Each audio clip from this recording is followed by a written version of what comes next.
Segredos do dia. A rede de desejos distintos, mas ligados entre si, na qual eu me sentia envolvido e da qual eu não teria querido livrar-me sem tê-los satisfeito, um por um. Adiava, assim, de semana a semana, a decisão de despedir-me dele e daquele trabalho parcamente remunerado, sem perspectiva de carreira. Compreendi que era ele, o Sr. Oqueda, quem estava apertando, malha por malha, a rede que me retinha. Era um outono sereno. Como o plenilúnio de novembro se aproximava, encontrei-me uma tarde, discutindo com Makiko o lugar mais adequado para observar a lua entre a ramagem das árvores. Eu afirmava que no canteiro debaixo da nogueira de Japão, o reflexo, entre tantos, de minha presença ubíqua. Sou também um homem que persegue seus numerosos inimigos, ameaça-os, avança sobre eles em falanges inexoráveis e lhes bloqueia as saídas para onde quer que se voltem. No mundo catóptrico, também os inimigos podem pensar que me cercam por todos os lados, mas sou o único a conhecer a disposição dos espelhos, como uma orquestra que toca valsas. Que tal me convidar você a satisfazer-se com equivalências aproximativas, interrompendo-se para enunciar regras gramaticais, derivações etimológicas, citações de clássicos. Mas quando você já está convencido de que para o professor a filologia e a erudição significam mais que a narrativa, percebe que se trata do contrário. Aquele invólucro acadêmico só serve para proteger o que o relato diz e não diz. O sopro interior sempre a ponto de perder-se em contato com o ar. O eco de um saber desaparecido, que se revela na penumbra e nas alusões silenciadas. Dividido entre, de um lado, a necessidade de intervir com suas luzes interpretativas para ajudar o texto a explicitar a multiplicidade de seus significados, e de outro, a consciência de que toda interpretação exerce sobre o texto uma violência e uma opinião, o professor, diante das passagens de especial sensibilidade, que vão do extremamente prazeroso ao agradável, ao comichoso, ao doloroso. Assim como apresenta pontos e passagens átonos ou surdos. O encontro fortuito ou calculado dos diversos terminais sensíveis ou hipersensíveis meus e dela provocava uma gama de reações variadamente combinadas, cujo inventário prometia ser bastante laborioso para ambos. Estávamos ocupados nesses exercícios quando apareceu fugazmente no vão da porta corrediça a figura de Makiko. Era óbvio que a moça ficara à espera de minha perseguição, e agora vinha ver que obstáculo me detivera. Percebeu tudo de imediato e sumiu, não tão depressa que não me deixasse tempo para ver que algo fora mudado em sua roupa. Substituíra o suéter colante por um roupão de seda, que parecia feito para não ficar fechado, para desatar-se sob a pressão interna do que nela desabrochava, para escorregar por sua pele lisa ao primeiro assalto de uma avidez de contato que aquela tez suave não podia deixar de provocar.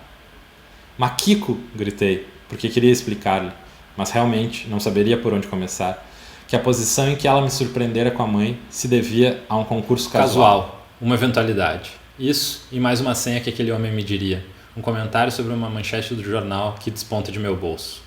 O resultado de uma corrida de cavalos. Zenão de Eleia venceu!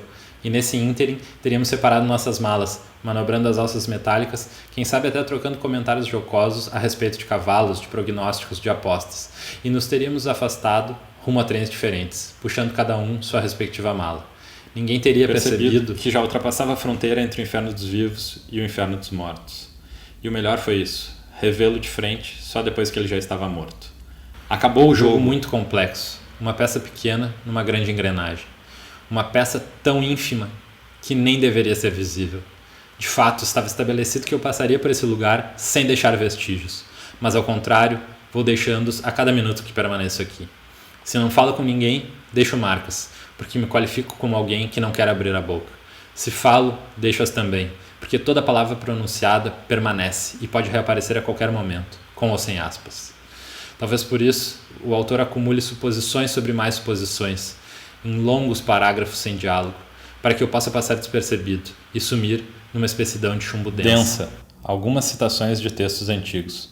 Por exemplo, uma passagem de De Magia Naturale, de Gianni Battista della Porta, na qual ele diz que o mago, ou seja, o ministro da natureza, deve, e cito da tradução italiana de Pompeu Sarnielli, de 1577, saber as razões pelas quais os olhos são enganados pelas imagens da época deviam atravessar a página, tal como os veículos militares cruzam a cidade. Apago mentalmente os elementos que decidi não tomar em consideração. Passo ao lado do edifício de um ministério, cuja fachada é cheia de cariátides, colunas, balaústres, pedestais, mênsulas, métopas, e sinto a necessidade de reduzi-la a uma superfície lisa e vertical. uma lâmina de vidro opaco, um tabique que recorte espaço sem impor-se à vista, que projetou algum tipo de mancha de luz sobre o papel, onde pouco a pouco tornará a aflorar o retângulo zebrado de caracteres na tinta. Mas não, é de fato uma alvura intacta o que reina nas duas páginas que se defrontam. Você vira mais uma folha e encontra 2 páginas devidamente impressas. Continua a folhear o livro.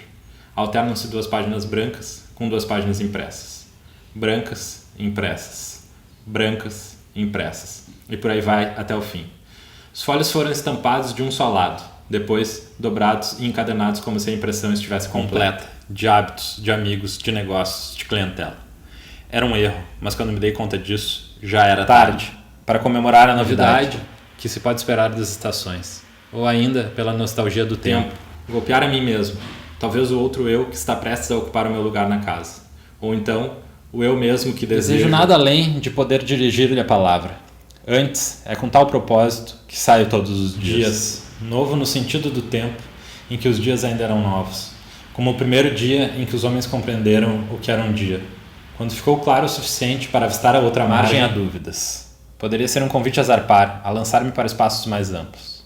Alguma coisa na forma do arpel, com seus 4 dentes achatados, seus 4 braços de ferro, consumidos pelo atrito contra as rochas do fundo, advertia-me de que nenhuma decisão ocorreria sem rupturas nem sofrimentos. Para meu consolo, restava o fato de que não se tratava de uma âncora pesada de alto mar, e sim uma âncora pequena e leve. Portanto, não era exigido renunciar à disponibilidade da juventude, mas apenas determinar um instante. Parece-me estar sentindo o mesmo que ela sente.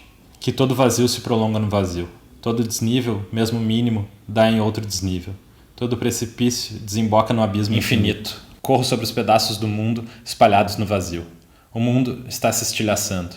Toda exceção de me chama, fazem gestos desesperados para que eu volte atrás, na esperança de retornar ao momento anterior àquele em que ocorreu algo que não devia ter ocorrido.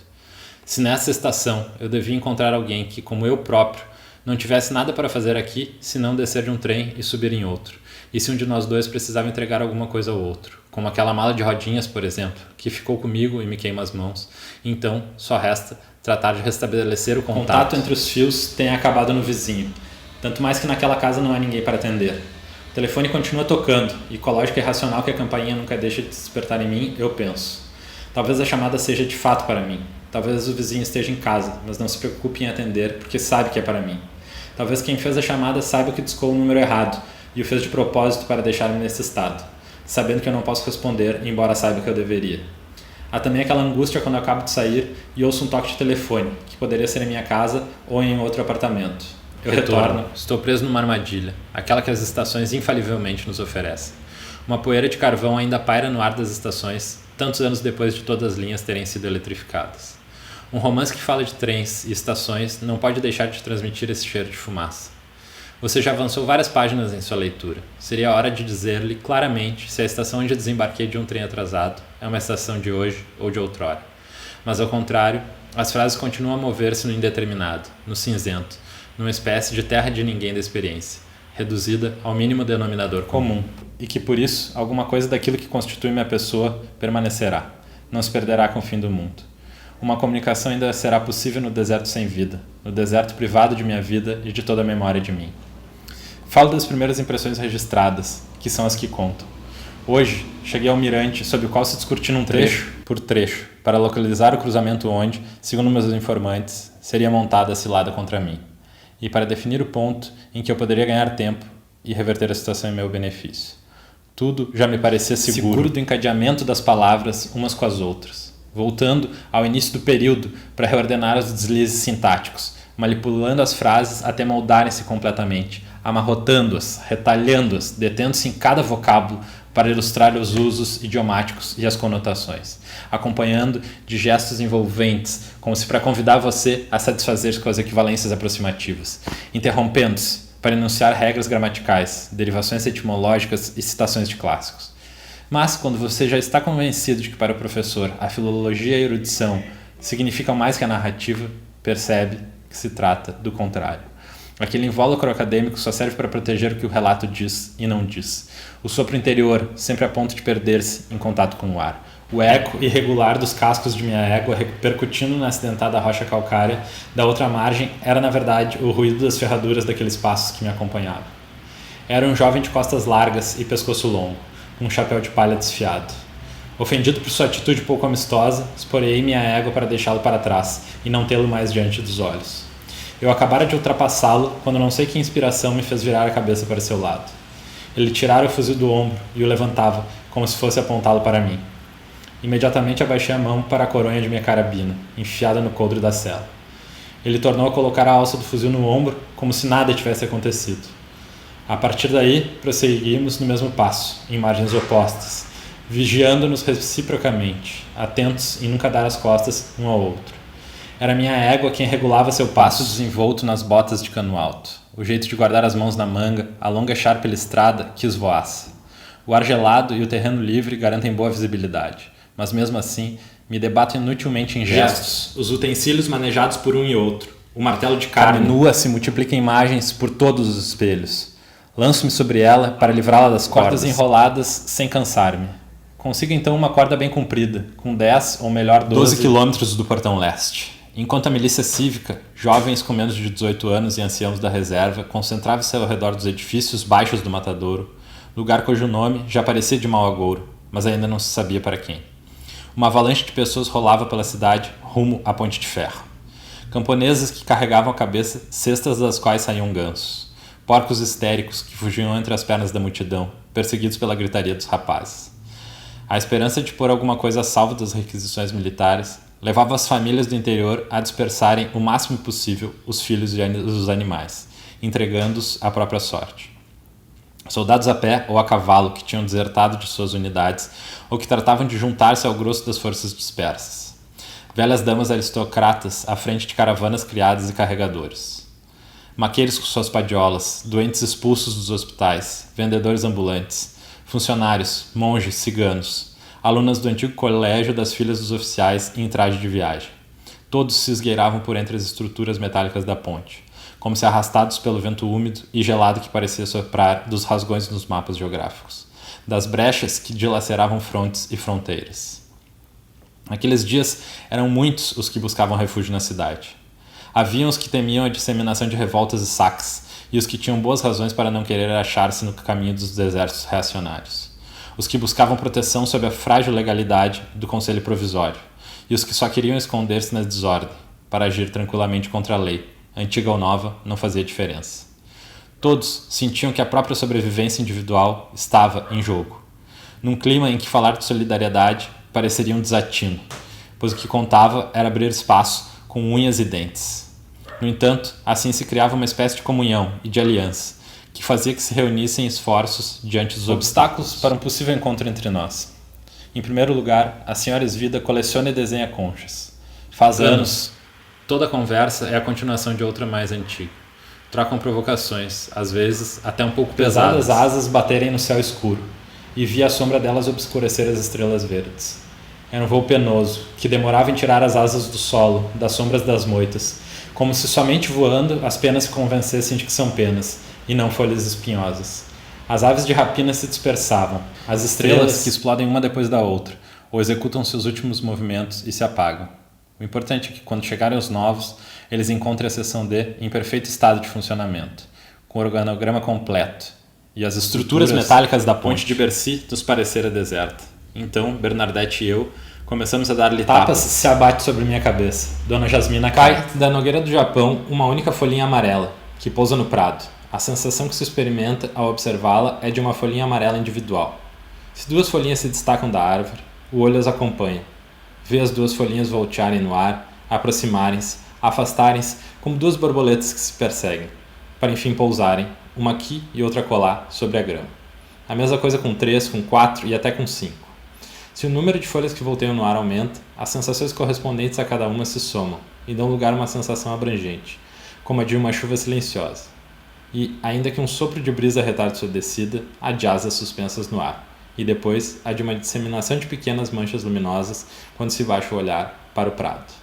Ora, eu, sem nada perder dessas agradáveis sensações abrangentes, gostaria de manter distinta, sem confundi-la com as outras, a imagem individual de cada folha, desde o momento ou lugar, encontre-se sempre a mesma densidade de matéria para relatar. De fato, pondo em perspectiva tudo que deixo de fora da narrativa principal, vejo uma espécie de floresta, que se estende por todos os lados e que, de tão densa, não deixa a luz atravessá-la. Uma matéria, em suma, muito mais rica que aquela que decidi pôr em primeiro plano dessa vez. De maneira que não está excluída a possibilidade de que aquele que acompanhar meu relato se sinta um tanto frustrado ao ver que a corrente se perde em tantos riachos e que a ele chegam tão somente os últimos ecos e reflexos dos fatos novos, e estes, por sua vez, acarretam consequências. E assim, quanto mais busco retornar ao ponto zero do qual parti, mais me distancio dele. Embora todos os meus atos tendam a anular consequências de atos anteriores, e conquanto eu tenha obtido resultados apreciáveis nessa tarefa, a ponto preciso um gesto que atravesse a solidez material do livro e dê a você acesso à substância incorpórea dele. Penetrando por baixo entre as folhas, a lâmina sobe impetuosa e abre um corte vertical numa fluente sucessão de talhos que investem contra as fibras uma a uma e a ceifam. Com uma crepitação hilária e amigável, o papel de boa qualidade acolhe esse primeiro visitante, que prenuncia inúmeras viradas de páginas impelidas pelo vento ou pelo olhar. A dobra horizontal apresenta maior resistência, especialmente quando é dupla, pois exige um movimento vagaroso em direção contrária. E ali, o som é de uma laceração sufocada, com notas mais baixas. A borda da folha se rompe, revelando o tecido filamentoso. Um fiapo sutil, dito encaracolado, se destaca, suave como a espuma de uma onda. Abrir uma passagem com o fio da espada na fronteira das páginas sugere segredos,